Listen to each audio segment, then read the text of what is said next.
Ok, então, hoje decidimos pegar em algumas das aprendizagens mais importantes que tivemos nos últimos tempos ou mudanças de pensamentos. A minha prima, como CEO, a minha grande mudança, uma das grandes mudanças é o timing para dar exit às operações como CEO. Eu sempre tive uma visão desde o day one da empresa que eu tinha que delegar desde o day one.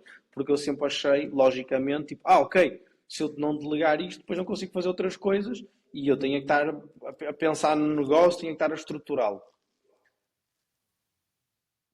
Hoje eu penso completamente diferente, que é 100% que o negócio tem que ser montado para não depender de mim.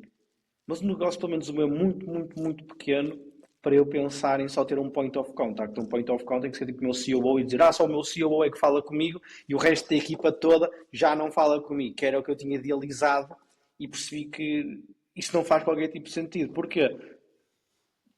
Na fase em que estamos, eu acho que agora temos mais duas novas contratações fechadas. Tipo, estamos a bater as 20 pessoas, Pedro. Estamos aí a bater os 20, 18 ou 19, algo assim.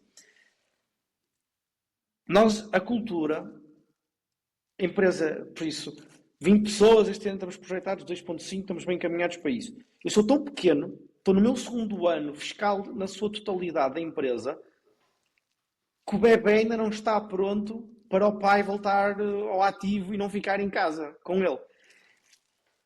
Existe uma necessidade ainda de eu estar, não deep dive nas operações, mas eu estar a ver como é que a equipa está a fazer, arregaçar as mangas e sujar com eles e perceber porquê. Porque na fase em que estamos, e depois vou-te perguntar como é que tu achas, mas ainda há muito que é o que é que eu, como CEO e como founder, com o Pietro, envisionamos para o que é que a entrega, ou o que é que o produto tem de ser. E isto está sempre a mudar também. Tipo, eu todos os dias percebo novas coisas e quero novas coisas. Então não é simplesmente ir buscar um operador e dizer, ok, agora tu geres este departamento e eu não quero saber deste departamento para absolutamente nada porque ele está bem gerido. Os alicerces ainda estão a ser construídos.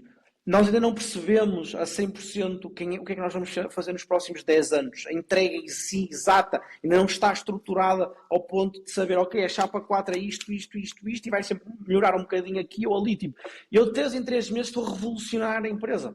Eu de 3 em 3 meses estou com uma lista de coisas novas que quero trazer. Então, não dá para dar o step out e dizer, agora é vocês e eu vou só pensar no negócio. Não, eu preciso estar nas condições, eu preciso sentir as coisas, eu preciso estar com a equipa, eu preciso criar a cultura com a equipa. Ela já não depende só de mim e graças a Deus e com muito orgulho digo que temos muitas pessoas dentro da empresa que são uma representação da cultura, porque eu como líder criei outros líderes dentro da organização que vestem a camisola e que passam o ADN e o nosso core, mas não quero este step down. E acho que este step down tipo, não vai acontecer. Tive algumas conversas muito, muito interessantes com o pessoal muito, muito, muito successful, mesmo para os meus standards, muito successful. E tipo, antes dos 3 5 milhões não tem como dar step down. É muito, muito, muito, muito early stages. E depois estava a comparar a PHC. A PHC foi vendido, o valor não foi falado, mas o que está publicamente é que eles têm tipo uma EBITDA, acho que é de 8 ou 10 milhões, uma coisa assim, por isso facilmente podes assumir que eles tiveram um exit de 5, software, biggest player in the market, Uhum. tipo, eu acho que não há como não ter entre 5 a 8, tipo, não há como não ter sido entre 5 a 8, por isso um Vai exit ter deve ter sido para sido aí 50. 50, 60 milhas. Eu acredito a mesma coisa, entre 50 a 80 milhões. Um, e, e ele deu step down como CEO agora. Tipo, esteve lá, ele foi founder e CEO. E eu acho que é necessário. Quando tu queres criar algo tão megalómano, quando tu queres criar algo tão fora da caixa, tu não podes só ter tipo um ou 2 anos successful e dizer, now you run this company for me. Porque o que acontece, e eu esqueci-me do nome, mas é o gajo que é a empresa de tasers nos Estados Unidos, que é das maiores, muito, muito interessante. Os gajos têm uma avaliação de múltiplos bilhões. Eu estava a ouvir um podcast dele e ele estava a falar com outro CEO e eles estavam a contar como é que era? Que ele deu esse step down numa das early companies deles muito cedo, Pedro. Muito cedo. Então, basicamente, ele disse que chegou a um ponto da empresa em que estacionava o carro à frente do escritório e não queria sair do carro, não queria entrar na empresa dele. Porquê? Porque as pessoas que estavam lá, ele já não se revia na cultura. Porquê? Porque ele começou a cortar muitas pessoas, começou a dizer less point of contact, less point of contact, less point of contact, e começou a trazer muitas pessoas muito rapidamente, sem a estrutura estar lá toda, e ele a certa altura disse, this is not my company, tipo, isto não é a minha visão já, não foi isto que eu construí, isto é um bunch of people that are not aligned with me, que tipo, are simply are here. E a empresa acabou por fechar, depois ele abriu outra maior. E então isso mudou muito, que é, eu antes estava para uma pressão muito grande comigo, Desculpa eu tenho que sair, interromper. Desculpa interromper. Foi o gajo que depois abriu aquela empresa de carne ao domicílio? E esse podcast com o... É que eu acho que ouvi esse episódio que estás a falar, dessa pessoa, porque ele apontou como Yeah. um dos principais bottlenecks do primeiro negócio que criou foi esse, tipo, cresceu a equipa demasiado rápido e perdeu esse contacto e a cultura deu fade out completamente, né? Mudou. Foi literalmente esse com o Harmose e depois foi outro do gajo que tem uma empresa de taser que falou sobre early stages, a mesma coisa na empresa. E esse não foi com o Harmose, mas é muito, muito interessante. E é tipo pensar que sou pequeno demais, man. Tipo, eu sou pequeno demais para dizer eu tenho que dar o step out. E atenção aqui, é criar uma empresa que não dependa de mim para existir, tipo, se o pulo não tiver, a empresa não funciona. Ela funciona, mas é normal que ela funcione melhor comigo lá. Ela tem que funcionar comigo melhor lá. Porque senão, o que é que eu ando aqui a fazer da minha vida? Tipo, se eu não sou um added value à empresa. Então, é isso. É tipo, remover e ter tempo para pensar e estruturar coisas como CEO, mas nunca tirar-me na totalidade. E o ponto que eu te dou para finalizar e passar-te é, mesmo o middle management, por exemplo, o pessoal que está na linha hierárquica, que assume equipas, que está é o middle management, entre mim e o service, e o pessoal que está na entrega, eles não podem estar na totalidade só no management, porque somos muito early stages para ele dizer, agora a única coisa que eu faço é management, a única coisa que eu faço é vou-vos ajudar a ter projetos, tipo, eles têm que estar na trincheira, ele tem que sentir o cliente, ele tem que sentir as dores, tipo, é preciso, eu ainda não estou deep enough para, as roots não estão deep enough no mercado para eu dizer, ok, eu consigo fazer. Então isso foi uma grande aprendizagem que eu tirei, na realidade, se calhar nos últimos 6 meses, que é o timing para o exit do CEO, que eu antes achava que para mim tinha que ser logo, e que o cargo em si de CEO é muito importante, a visão ainda está muito na minha cabeça e eu sou muito pequeno para dar o exit do Service Delivery na sua totalidade. Pronto, foi isso. Concordo. Diz-me só uma coisa, quando tu dizes dar o exit é das operações? Ou é das operações. Mas das operações na sua totalidade, é dizer, tipo, sim. eu já não contacto diretamente com cliente nenhum, tudo me é passado a partir de reports, e era algo que eu estava a construir e depois disse, não é isto que eu quero. E então voltei back e disse, eu quero ter tipo 1 ou 2 clientes com que eu continuo a ter interações e estou na entrega para perceber as dores, para sentir a equipa, para continuar a construir com ela. Ok. Vou dar a minha opinião nesse caso, que é, tu numa empresa de 20 pessoas, como é o vosso caso, mas é a mesma coisa, em empresas de 30 pessoas, 40 pessoas, o CEO ainda tem a obrigação, entre aspas, de saber o nome de toda a gente. Porque tem tudo a ver com timing, com momentos, não é? Na minha ótica, na minha opinião, neste caso, quando falamos de dimensão de 20, 30, 40 pessoas, nem estou a olhar para a faturação, estou a falar para as pessoas em si, não existe escala suficiente para o CEO se enclausurar ou limitar os pontos de contacto que existem com ele. Porque quanto mais distante tu estás da ação, maior o ciclo de aprendizagem, maior o feedback loop. E quanto maior o feedback loop, mais lento tu aprendes, corriges e evoluís. E corriges a rota. Então a tua Boa. capacidade de jogar de jogar com rapidez é menor. O que é que acontece? Quando passares das 40 para as 80, que é das empresas todas com quem tenho falado nos últimos meses, é muito um padrão entre as 80 e as 100 tem sido muito um padrão em que eles têm que dar o step up de o que é que medem, como é que fazem as coisas, como é que as coisas funcionam lá dentro. Nesse momento, tu chegaste a um ponto em que a organização para virar para a esquerda ou para a direita já demora mais tempo. Porque existe um limite de quando tu consegues otimizar na velocidade de implementação ou de execução, ou neste caso de viragem de uma empresa. O que é que tu podes otimizar? Processos de comunicação, mas tem um limite. Isso tem um limite do quão ótimo pode ser, quão otimizado pode ser, quão eficiente. Então a única forma de uma empresa com 80 ou 100 pessoas para cima poder não bater no iceberg não é virar mais rápido, é ver o iceberg mais cedo. E poder jogar em antecipação. E nessa fase é que é importante nós conseguirmos medir mais coisas dentro da organização, ter mais estruturação talvez, mais profissionalização da coisa, e isso implica o CEO, se calhar, não saber o nome de toda a gente porque não contacta com toda a gente, porque não é tão eficiente.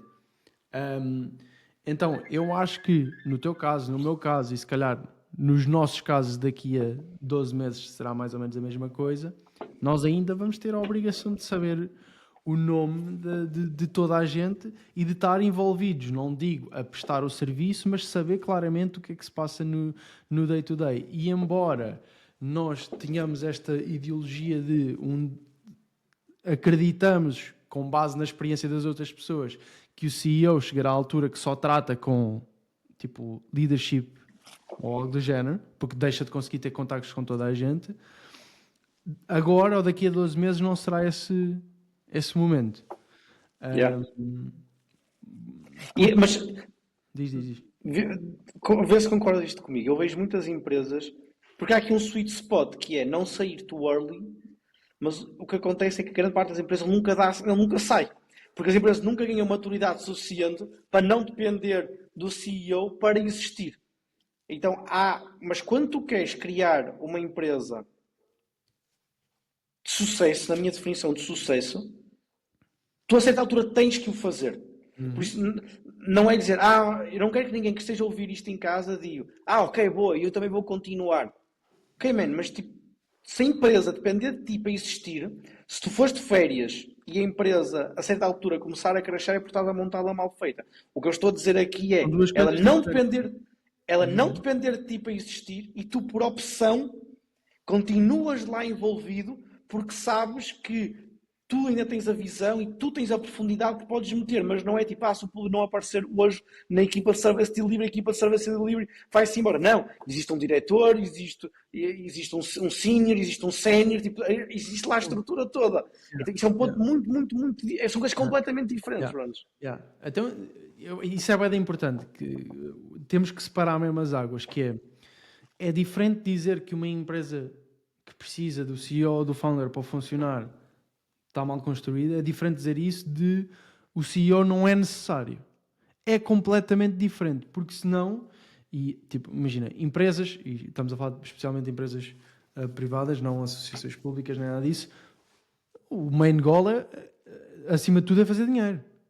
Yep. Então não faria sentido nenhum numa estrutura em que esse é o objetivo, ou um dos principais objetivos, por norma, os players mais bem pagos da organização serem o CEO. Se ele não tem assim tanto valor, porque é que o gajo na Disney o mais bem pago é o CEO? Porque é que o mais bem pago da Netflix é o CEO? Eu não faço a mínima ideia do payroll deles, mas vamos assumir, não é? Porquê? Yeah. Porque o CEO faz diferença. Agora, é diferente nós dizemos que ele faz diferença do que a empresa necessitar dele para funcionar no dia-a-dia, para servir o cliente, para entregar um bom serviço, para fechar clientes. É diferente, mas é suposto o CEO ser uma mais-valia. Yeah. É suposto. Se nós fôssemos tipo uma loja, é basicamente se o CEO for o gajo que tem que abrir a loja e fechar a loja e se ele não abrir, Está não houver. limitado, o crescimento está limitado. Exatamente. Agora, se for uma loja e for tipo, ele não tem que abrir, não tem que fechar, mas ele reúne lá, ele continua, ele está tipo no escritório atrás, mas de vez em quando às segundas e às quartas também vai ao atendimento ao público para sentir a dor, para mostrar à equipa como é que é feito, para fazer a liderança. São coisas, é tipo, se ele decidir ficar agora no back-office durante um mês, o negócio continua a funcionar. Então, há que fazer essa diferença. E eu, pessoalmente, penso, eu vou-me remover, eu vou fazer o quê? Mas não quero remover. Espero me quero remover. Eu ainda gosto muito e sou necessário. Então, eu alterei completamente esta linha de pensamento de bora sair, sair, sair.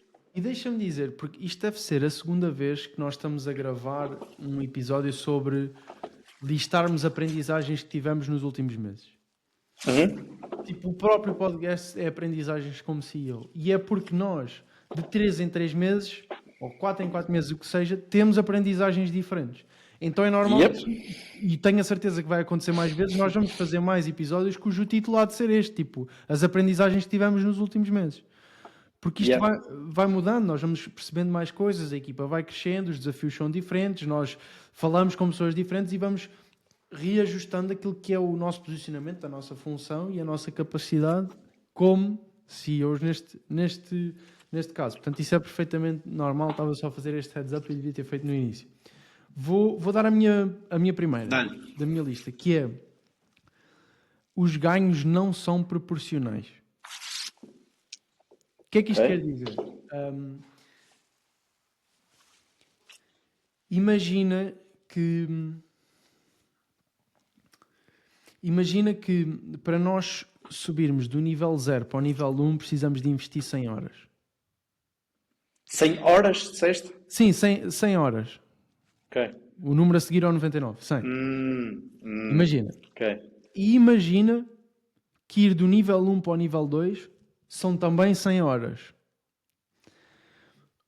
Ir do 0 ao 1 e fazer essas 100 horas é muito mais fácil do que ir do 1 para o 2. Mesmo assumindo que o número de horas é o mesmo, o necessário. Porquê? Primeiro, entusiasmo, claro, obviamente, mas porque a relação input-output é muito mais palpável quando tu estás aí do 0 ao 1 do que do 1 ao 2. Nós falamos disto várias vezes, da cena da excelência e como é que lá chegamos, já falámos sobre isso várias vezes. E a excelência muitas vezes é difícil porque a diferença do 0 para o 1 e do 1 para o 2 não é a mesma. Às vezes é menos palpável. Por exemplo, olha o caso dos sprinters, dos atletas olímpicos que correm os 100 metros. A diferença do primeiro para o segundo lugar, se calhar é tipo 1 milésimo de segundo. Mas se calhar o gajo que estava em primeiro lugar pôs mais 100 horas de trabalho ou 100 horas de disciplina do que ficou em segundo lugar. Ou seja, isto em termos de leverage, que nós falamos muito, parece completamente errado. Que é tipo, estás a pôr mais 100 horas que o outro só para ter mais meio milésimo de segundo de vantagem. Só que quando estamos a falar de alta competição de Jogos Olímpicos, é essa relação que tu tens que pôr para ficar em primeiro lugar. E começa a ficar progressivamente mais difícil eu pôr as mesmas 100 horas porque o output fica menos e menos palpável. É a mesma coisa quando tu estás a aprender uma cena nova. As primeiras 100 horas que tu aprenderes a fazer funis, a pensar funis, tipo, tu fazes aquilo bem rápido e tu sentes a tua evolução. Tipo, tu passas de não saber nada para já saber alguma coisa e conseguir criar alguma coisa. Quando metes as segundas 100 horas a construir funis, para ti, a tua evolução não é tão palpável. E por isso é que é mais difícil voltar a pôr 100 horas e pôr as 100 horas a seguir, e as 100 horas a seguir, e as 100 horas a seguir. As repetitions. É tipo, fica mais difícil porque o entusiasmo vai fazendo fade out e porque nós não deixa de ser tão palpável, a leverage deixa de ser tão palpável, mas continua a existir. Porque apesar da relação input-output para ganhar aquele meio milésimo de segundo não ser tão grande, o leverage parecer que não é tão grande, a verdade é que aquele milésimo de segundo tem uma importância maior. E quando eu digo que os ganhos não são proporcionais nisto, e trazendo para a parte do negócio,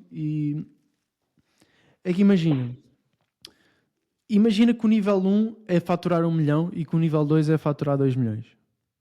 Eu chegar ao nível 10 não é faturar 10 milhões, é faturar 100.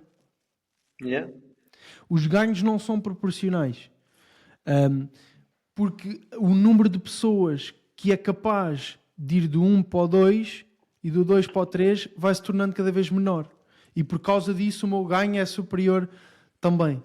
Mas a dificuldade de dar as segundas, às terceiras, às quartas 100 horas são difíceis também, porque é menos palpável, mas nós temos que ter em mente, e foi isto que eu aprendi bastante nos últimos tempos, que é os ganhos não são proporcionais. Então, pode-me custar o mesmo número de input, e eu estou a facilitar isto, mas o mesmo número de input que é as horas, ficam mais difíceis de dar, mas eu tenho que entender que eu dá-las e elas parecerem que não são tão palpáveis, no futuro vão completamente valer a pena. E vale a pena investir em foco e na capacidade de seguir em frente mesmo quando não é tão palpável, porque os ganhos não são proporcionais, porque mais acima na cadeia há menos pessoas, então o bolo divide-se por menos pessoas e logo aí ficas com mais parte do bolo. O que eu acho que acontece aí é que, como o teu reward cycle é muito mais curto, é muito mais longo, tu deixas-te ir pelo shiny object. Yeah. E começas a fazer 30 mil coisas e deixas de fazer o que fizeste numa fase inicial e que produziu resultado, porque não te está a dar o crescimento que tu viste no início. Então tu procuras o next it thing, sem perceber que o next it thing é fazer a mesma coisa que já estava a fazer com mais profundidade sobre mais período, sobre mais tempo. Isso é uma questão, eu nunca tinha pensado nessa, nunca não conseguiria pôr da maneira como puseste, mas isso faz todo sentido. E por isso é que tu vês, e eu tenho clientes meus assim, que estão a fazer 50 mil coisas ao mesmo tempo. Porquê? Porque estão à espera que não encontram nada que tipo, isto faz o meu negócio crescer 50%. Man, quanto maior tu ficas, mais impossível é tu fazeres uma alteração e cresceres 50%. Tipo, que se tu faturas 10 mil euros e conseguires meter 100 cold calls, tu vais duplicar a tua faturação. Mas possivelmente, se vais a fazer 10 milhões, não é por fazer 100 cold calls que vais conseguir passar de 100 milhões para 200 milhões. É perceber que o reward vai levar mais tempo e que não tens tipo one single action que sozinha, Pedro, tipo, seja um game changer total. Isso é muito, isso é muito bem analisado. Aliás, até te vou dizer, público, como é que em que momento é que eu estruturei este raciocínio? Foi a falar com uma das pessoas da nossa equipa que tem o vício da masturbação mental. Ou seja, ele entusiasma-se muito a aprender sobre várias coisas. E eu tenho vindo a falar com ele nos últimos meses a dizer-lhe que a única coisa que te falta para ir para o nível a seguir não é mais conhecimento. É a tua capacidade de não deixar pontas soltas. Ou seja, o teu nível a seguir enquanto profissional não é tu teres mais conhecimento, é tu teres melhor conhecimento, que é com o conhecimento que tu já tens, fazer melhor, deixar de cometer erros, porque não estás tão no flow, deixar de deixar pontas soltas. Isso é o que te vai disparar para o próximo nível. Então, a falar com ele e a tentar explicar isso, pus exatamente esta cena de pé desta forma. Foi, se tu continuares a pôr sempre as primeiras 100 horas e não meteres as segundas 100 horas, tu vais estar sempre em várias componentes no nível 1. E no nível 1 é onde todas as pessoas conseguem chegar. Ok. Super como tu acabaste de dizer, isto aconteceu ontem. Nós somos uma empresa de consultoria e nós também adquirimos conhecimentos em outros sítios. E mais recentemente contratámos uma consultoria dos Estados Unidos para fazer o que nós fazemos outros negócios, e rever e perceber e ter ideias de fora. E correu muito bem, tivemos um ROI direto, foi top. E terminámos a parceria e eles fizeram-nos o pitch da segunda proposta deles. E a segunda proposta deles, nós temos a ouvir, posso dizer tranquilamente, são 50 mil euros. E eu fui à call com o meu COO, o Pietro, o meu sócio, ele fez-nos o pitch. No final da call, o que é que eu e o Pietro nos estávamos a debater? Que é, Será que nós estamos no ponto em que precisamos de novo conhecimento? Ou será que nós estamos no ponto em que só temos que build more repetitions no conhecimento que nós já temos? E foi esse o grande debate, que é, nós agora não precisamos de explorar outras tipo, e outros problemas e outras coisas. É tipo, we found the big bottleneck. Esse é um Nós dos pontos que eu sabemos, tenho aqui de aprendizagem, by the way. ok? Nós identificámos o bottleneck, percebemos o que é que temos que fazer, ou achamos que sabemos o que é que temos que fazer para conseguir servir vezes 10, para crescer vezes 10. Agora não preciso de novas coisas, eu só preciso de ir e dedicar tempo. Porque se eu resolver esta coisa bem resolvida, mesmo que demore meio ano a ficar bem resolvida, vai completamente e drasticamente impactar os próximos 5 e os próximos 10 anos. E eu tive a capacidade de ver isso, mas às vezes sento-me com clientes, e vamos agora passar para a próxima, em que nós sentamos e dizemos, olha, este é o teu bottleneck, e é assim que se resolve. E enquanto estamos nessa reunião, a pessoa diz, ok, mas eu tenho outros. E nós, parou. Tipo, não interessa, tu vais sempre ter outros. Mas este é o maior. E se conseguires resolver este, mais nada é importante. Então, até este estar resolvido, não vais começar a tentar resolver outros bottlenecks, porque a resolução deste bottleneck, estas 1000 horas neste, vai dar-te muito mais ROI do que se alocares as 1000 horas em 10 diferentes bottlenecks que não são o IT. E então é o putting the repetitions, sabendo que não vai ser no short period que um gajo vai ver o ROI, mas vai ser no long period. Por isso, não podia estar mais alinhado com Então, isso. deixa-me só aterrar o avião anterior e depois passar, em vez disto tu agora para a segunda, deixa-me ir para a segunda porque pega nesse ponto que estavas a dizer.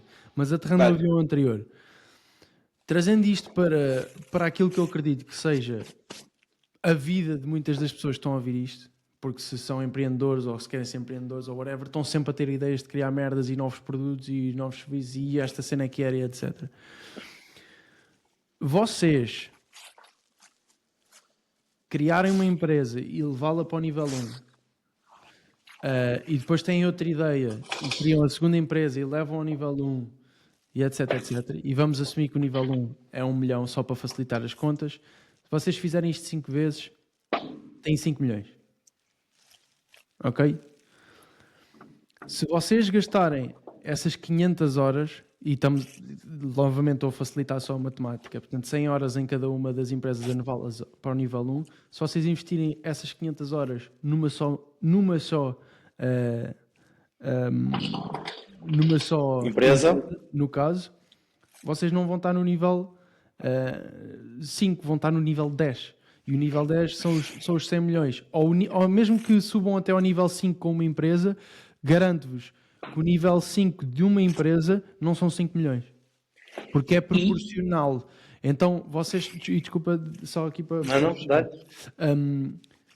Enquanto vocês continuarem a não sair do nível 1 ou do nível 2 com vários projetos diferentes, vocês nunca vão fazer o home run que estão à procura. Para além disso, tu não tens 5 empresas a fazer 1 milhão, porque como tu estás no nível 1, no momento que tu saias para montar a segunda, a primeira morre. Yeah. Por isso tu nunca tens. E eu vejo isso, eu vejo isso tanto com alguns clientes que é vou abrir uma segunda empresa. E tu não precisas de uma segunda empresa, porque no início tu vais crescer, mas daqui a um ano vais debater tu que estás a debater agora, que é, não sabes liderar, não sabes para a tua equipa executar como tu queres, não sabes organizar-te internamente para eficiência. Tipo, não é por mudares de negócio que a dor vai mudar. O bottleneck vai ser o mesmo. Simplesmente perdeste um ano em que tu achas que não vais estar, que vais estar a crescer, mas não vais, porque daqui a um ano bates no mesmo bottleneck. Passou, foi um ano e tu não aprendeste a resolvê-lo. É só um shiny object. Exatamente. Pronto, e passando para a minha segunda aprendizagem, que é com aquilo que estavas a dizer há pouco. Há 1000 coisas, sempre em simultâneo, que nós podemos mudar no nosso negócio. 1000. Sempre. Só que muitas vezes aquilo que nós consideramos no nosso negócio o limitador de crescimento, muitas vezes não é. E uma recomendação que eu tenho feito esse exercício e tenho ajudado bastante é analisar o nosso negócio de fora. Portanto, se eu fosse analisar o meu negócio como um consultor de fora ou como um investidor de fora, o que é que eu ia procurar e o que é que eu ia destacar já como bottlenecks? Isso é um exercício mental fácil que permite ter alguma clareza de sair de fora e olhar de fora. Mas a partir do momento em que tu encontras o bottleneck, depois de analisar de fora, tu só tens que resolver esse bottleneck. Yeah. Tu tens de resolver o bottleneck que matematicamente vai ter o maior output. Assume que só podes resolver uma coisa de uma vez, porque todas as empresas, não interessa que empresa é que falas, pode ser a Apple que tem 30 mil milhões de trilhões de dólares no banco de liquidez. Pode ser a Apple. Existe limite de recursos. Yeah. Dinheiro, tempo e pessoas. Estás limitado sempre. O que quer dizer que cada decisão que tu tomas de algo para aplicar tira-te do saldo dos recursos, tira-te do tempo e tira-te do dinheiro. Então, se existe um limite de recursos que tu tens que gerir, tu tens que alocá-los àquilo que vai trazer o maior output, ao bottleneck que realmente está a limitar o teu negócio. Porque se calhar não é teres posts mais bonitos nas redes. Se calhar não é isso que vai ter... Não quer dizer que não tenha impacto, mas se calhar não é isso que vai aumentar a tua faturação, o crescimento o que é que seja o teu KPI. Se calhar não é pôr o site mais bonito, se calhar não é um funil novo, se calhar não é criar um lead magnet novo, se calhar é ter o dobro do volume no departamento comercial, se calhar é ter um processo de recrutamento melhor, se calhar é ter um processo de identificação de lideranças, porque sempre que alguém passa para um cargo de liderança da tua empresa, as pessoas que estão nessa equipa, 3 despedem-se. Entendes? Então, é entender, nós podemos melhorar 1000 coisas. E tu que estás a ouvir isto, enquanto ambicioso, enquanto pessoa inteligente, perspicaz, etc., consegues identificar não sei quantas coisas que obviamente fariam diferença e melhorariam o negócio. Mas tu tens que ir para a cena, tens que ir à coisa. E ser racional nisso. E tomar essa decisão com base nisso. Não sei o que é que tens a acrescentar. Não tenho nada. Nada mesmo. Acho que deste o framing todo exatamente como eu daria.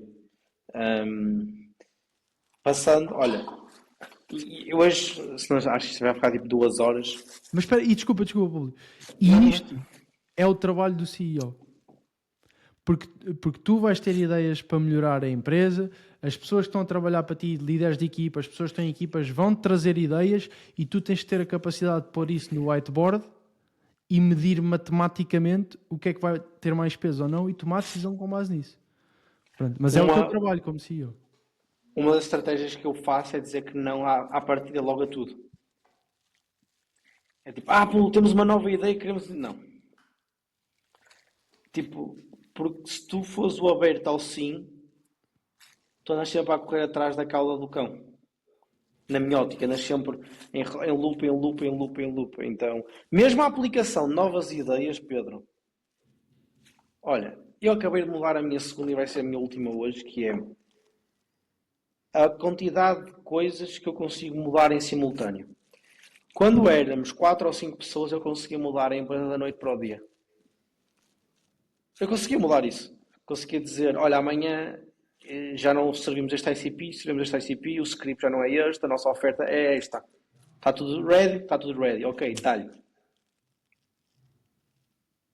E eu fiz este erro quando agora estávamos com 16 ou 17 pessoas, acho que estávamos com 16, mas a 15. E quis fazer uma alteração. E não percebi que a alteração não pode ser feita da mesma maneira que eu fazia quando éramos mais pequenos. Isso custou muitas horas à minha equipa e isto é um erro que nunca mais vai acontecer.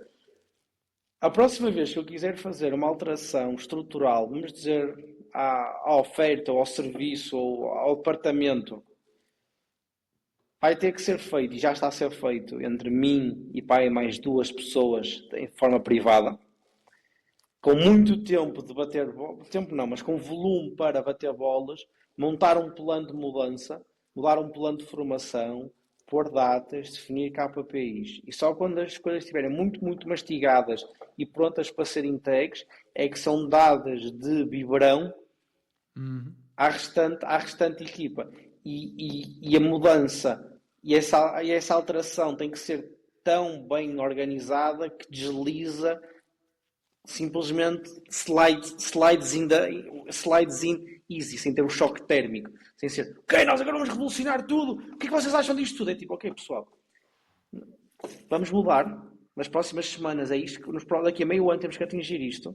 Isto é o que queremos daqui a meio ano. Mas não se preocupem, isto é o plano de formação semana a semana, isto é o apoio, isto são as horas que vamos dar. E essa alteração tem que ser feita de forma diferente. Eu só aprendi isso agora, que foi top mundial, porque agora eu já estou a começar a preparar uma nova mudança estrutural ao negócio, mas já estou a fazer uma caminhada completamente diferente. Estou-me a reunir com o meu CEO, como tive hoje de manhã, estivemos a analisar os pontos, começamos a construir as mudanças que queremos e vamos estar, se calhar, tipo 3 ou 4 semanas, ou um mês, se for necessário, a montar as mudanças e as alterações, e como é que vai ser dado e como é que vai ser metido, e só depois aí é que vamos introduzir à equipa, porque esta garra de...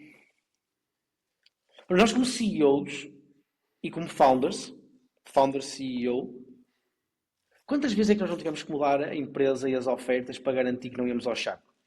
Quantas vezes é que não fizemos erros? Era tipo, isto é uma merda, nada disto, tentar. Sobretudo quando nunca levaste uma empresa do 0 ao milhão, é muito difícil chegares e saber as ações certas logo desde o day one para levar a tua primeira empresa do 0 ao milhão. Então, da mesma maneira que tu reinventaste e continuas a reinventar muito a empresa, nós passamos por aí. Mas quando a empresa fica maior e mais pessoas, O custo esta de mudança é mudança... mais alto. E não pode ser feita da mesma maneira. Tipo, não podes dizer, ok, quero mudar isto tudo da noite para o dia, porque isso arrebenta com as equipas, porque são soft skills diferentes, man. Tipo, esses soft skills eu tive que os ter e tu tiveste que os ter porque somos founders e tipo, começámos as empresas com 0 euros e se não nos adaptássemos morríamos, Pedro. E não havia outra maneira, tipo, não, tenho que pensar na mudança. Não, se tiveres muito tempo a pensar, tu vais acabar com a empresa. O que estás para aí a dizer? Sobretudo quando és bootstrapped, what the fuck?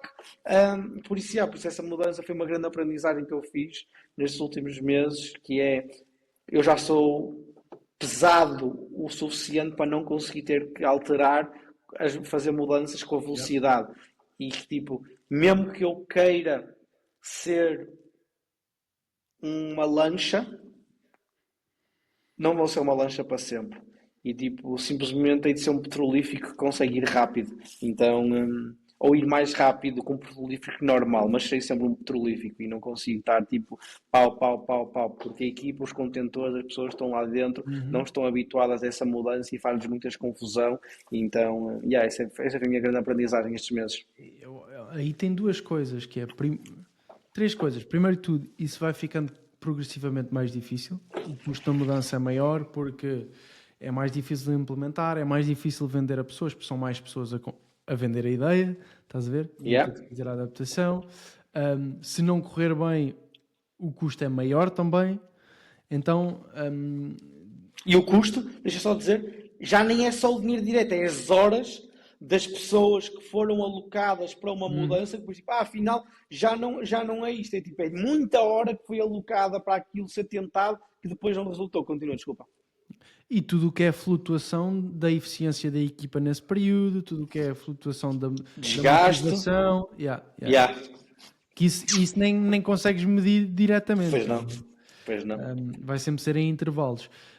Mas depois tem dois pontos, que é, primeiro, nós já falámos sobre isso algumas vezes, que é a maturidade profissional da nossa parte de começar a pensar as coisas em blocos de tempo maior. Né? Temos cada vez menos ansiedade de mudança. Ou seja, antes as cenas, tu pensas sempre, eu faço esta ação hoje, daqui a uma semana já tenho que estar a ter este impacto, e estou a pensar esta coisa já para no próximo mês estar a bombar. E agora, progressivamente, temos a maturidade de começar a pensar, ok, vamos fazer esta mudança hoje, como é que esta mudança vai decorrer, durante quanto tempo? São 6 meses para fazer esta transição. Já começamos a pensar em time frames maiores, porque já não nos faz tanta impressão perder 6 meses nesta cena. Estás a ver? Porque já temos a capacidade... Disseste tão bem, há tantas fichas que me estão a cair, porque eu já sabia disso, mas este podcast valeu-me para mim, como são quase todos, mas é mesmo isso, tu tens que estar, é mesmo isso, tens que estar ok a dizer, isto vai demorar 6 meses. E é o que é. E antes demorava uma semana porque éramos três macacos. E agora somos 20 com dezenas e dezenas de clientes e tu não consegues simplesmente pegar e dizer roda tudo para a esquerda e vai tudo para a esquerda. Tipo, não dá para fazer isso. É tipo, ok, para rodar 180 precisas de 6 meses ou um ano para conseguir fazer essa rodagem. E é tipo, e está tudo ok com isso, porque se tu achares que consegues fazer isso da noite para o dia, olha, eu sou incapaz, eu não consegui. Eu não tenho Não essa capacidade. consegues. É impossível. Quanto maior uma empresa, mais tempo ela demora a mudar a direção. Ponto. Tipo, por isso é que é impossível tu dizeres que vais mudar 180 graus uma empresa em 6 meses. Se estás a negociar com alguém, imagina, para trabalhar com a Scalabs ou para trabalhar connosco, tu não lhes vais poder dizer, porque eles vão te topar como dumb, tipo, este gajo não está a perceber nada disto, que é tu dizeres, daqui a 6 meses a empresa está com 100% diferente, 180 graus diferente. Não dá, tu podes é iniciar a mudança e construir as Yeah. foundations. Tipo, só. E acho que isso, lá está, o navio vai ficando cada vez mais pesado e difícil de virar. Mas aqui isso é engraçado, porque como o custo da mudança é maior, a importância do CEO é maior também. Porque a decisão tem mais peso. Estás a ver? E isto pegando no que estávamos a falar anteriormente. A O empresa Jeff pode Bezos, funcionar igual. A empresa pode funcionar yeah, igual. Mas quando alguém tem que tomar uma decisão, se vira para a esquerda ou para a direita e se vai demorar 6 meses a virar e esses 6 meses têm um custo e se a decisão for errada ainda tem o dobro ou o triplo dos custos, então essa decisão é muito importante. E quem toma essa decisão é o CEO. o Jeff Bezos disse num podcast que eu pagava o podcast todo, e eu vi o reel, mas depois achei tão interessante, e eu gosto de fazer isso, quando eu vejo um reel que gosto de um podcast, eu digo, vou vê-lo todo. Ele disse, se eu tomar 3 boas decisões num mês, o meu trabalho está feito. Yeah. Porquê? Porque o impacto de decisão de um gajo que tem o maior petrolífico do mundo, o impacto de vamos para a esquerda, vamos para a direita, ou vamos fazer isto, é tão grande que a função dele, o negócio não depende dele para existir, mas a função dele é tentar acertar nessas decisões, porque depois tem um barco tão gigante atrás. E é isso, é o CEO de uma empresa mais pesada, que é vai demorar tempo, tu tens é que conseguir, como CEO, aumentar a probabilidade da tua decisão ser a decisão mais acertada para o navio. Yeah. Porque esta cena do cargueiro é uma boa, ou do petrolífero ou whatever, é uma boa analogia, porque o trabalho do CEO nesse caso é fazer com que o barco chegue com a mercadoria à terra, ao sítio certo. E quando tu estás a definir no meio do mar se tens de ir para a esquerda ou para a direita, e só vai dar para ir para a esquerda ou para a direita, tipo, e essa decisão é importante porque só dá para tomá-la uma vez, o CEO ou o capitão do barco, aí nesse caso vai ser a diferença entre virar à esquerda, as cenas correm bem, o barco chega onde tem que chegar e a mercadoria é descarregada, então toda a gente ganha. Yeah. Ou virares à direita, ficaste à deriva no mar e toda a gente perde. E pode ser uma perda suficientemente grande para o barco afundar também. Então, por isso é que é importante nós, enquanto o barco está no meio do mar, tu conseguiste ter o máximo de informação para poder escolher se vais para a direita ou para a esquerda. GPS, astrolábios, ler as estrelas, qual é a probabilidade de ir para a esquerda e encontrar uma tempestade, as métricas todas, né? Mas pronto, isso é uma boa analogia. Vou fechar aqui com a minha terceira, Dá-lhe. que é o reconhecimento tem muito mais poder do que tu imaginas. Nunca tinha pensado nisso. Tu reconheceres a alguém o bom trabalho que essa pessoa está a desenvolver tem muito mais poder do que imaginas. Há diferentes formas de reconhecimento, tens reconhecimento público, reconhecimento privado, ou seja, eu estar num one-on-one contigo e reconhecer fosse público, grande trabalho tens estado a fazer, tens sido essencial para a empresa, etc. Depois tens a cena do reconhecimento em frente à equipa, seja por mensagem no Slack, seja numa reunião, seja num team building, portanto tens vários tipos de reconhecimento diferentes. Mas eu tenho vindo a entender ao longo dos últimos meses que esta capacidade e sensibilidade do líder ou dos líderes na organização darem frequentemente este reconhecimento quando é merecido tem muito mais poder para a organização toda do que imaginas. Para a retenção de talento, para a produtividade do talento, para o que toda a gente enquanto equipa está a sentir, e até para levarem, para darem mais peso ao feedback negativo também. Porque aí feedback construtivo, porque aí o feedback construtivo já é tipo, este gajo reconhece quando tem que reconhecer, se ele está a dizer que isto tem que melhorar é porque tem mesmo que melhorar, porque ele não tem problemas em dizer quando as coisas estão bem. Estás a ver? Então o reconhecimento enquanto líder é uma ferramenta muito mais poderosa do que eu alguma vez pensei. Estou a começar agora a ter esse feedback. Ontem tive esse feedback e achei isso engraçado porque fiz on-one-on-ones ontem. Pá, e a correlação é direta. Claro que o reconhecimento tem de ser sempre sincero, não é? Mas às pessoas que tenho estado a reconhecer, sinto-as ainda mais cheias de fogo, ainda mais engajadas com a empresa, ainda com mais vontade e responsabilidade de não desiludir. Yeah. Não poder concordar mais. Eu esta sexta-feira é o meu Vision Day. Às sextas-feiras eu reúno a equipa toda e digo-lhes, antes era todas as sextas-feiras, agora não é sempre às sextas-feiras todas, pode ser tipo 2 em 2 sextas-feiras, e tipo, conto-lhes tudo aquilo que me está a ir na alma, o que é que eu ando a fazer. Nesta sexta-feira contei à equipa como é que foi a tentativa de comprarem a empresa, como é que eu lidei com aquilo, porque eu achei que era interessante eles saberem, tipo, e aproveitei e dei tipo o public rewarding do nosso novo media buyer, a Full Time, que é uma máquina e que nos últimos meses todas as pessoas com quem eu falo falam que ele é uma máquina, e dei o public rewarding. E foi fixe porque eu vi-o no final. Pois, nós fazemos uma coisa, isto tem muita piada, que é tipo, eu dei o reward e disse, bro, quero dar os parabéns, toda a gente aqui me falou super bem, e depois eu digo Supreme Leader Clapping, que é assim, e é uma piada interna. Nós dizendo, ok, Supreme Leader Clapping, então a gente começa a fazer assim, batemos-lhe palmas. E no final, quando ele falou, ele disse uma coisa que me marcou muito, que é super aquilo que eu acabaste de dizer. Ele disse-me, obrigado, foi muito importante esse reconhecimento.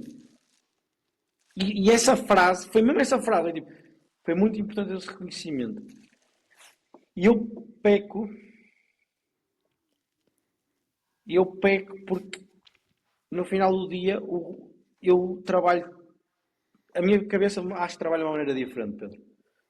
Tipo, o reward ou o reconhecimento que eu procuro é o reconhecimento de mim próprio.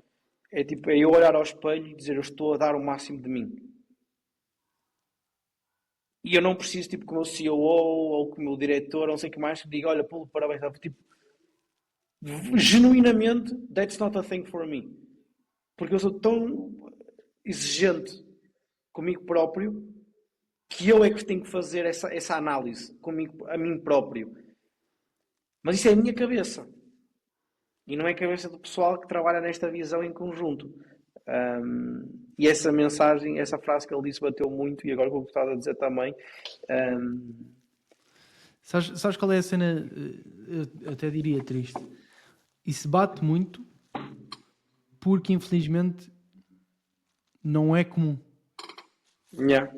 A malta, mesmo quando fazem bom trabalho, quando vestem a camisola, soam a camisola, não é muito comum haver esse reconhecimento.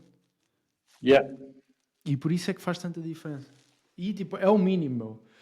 Se alguém tipo, acredita tanto naquilo que estás a construir, que vivem também e investem o dia emocionalmente naquilo e etc., o mínimo que tu podes fazer é, quando o trabalho é bem feito, tu reconheceres isso e agradecer ou whatever. Reconhecer, tipo, é o mínimo. Porque Porque se fosse ao contrário, porque se fosse um mau trabalho, tu também ias lá e dizer, wow, man, exato. what the zagel estás tu a fazer? Exatamente.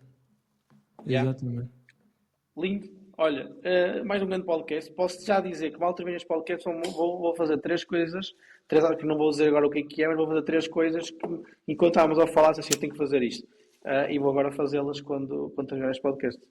Boa. Então está terminado. Não saias que é para me contares. Está-se bem.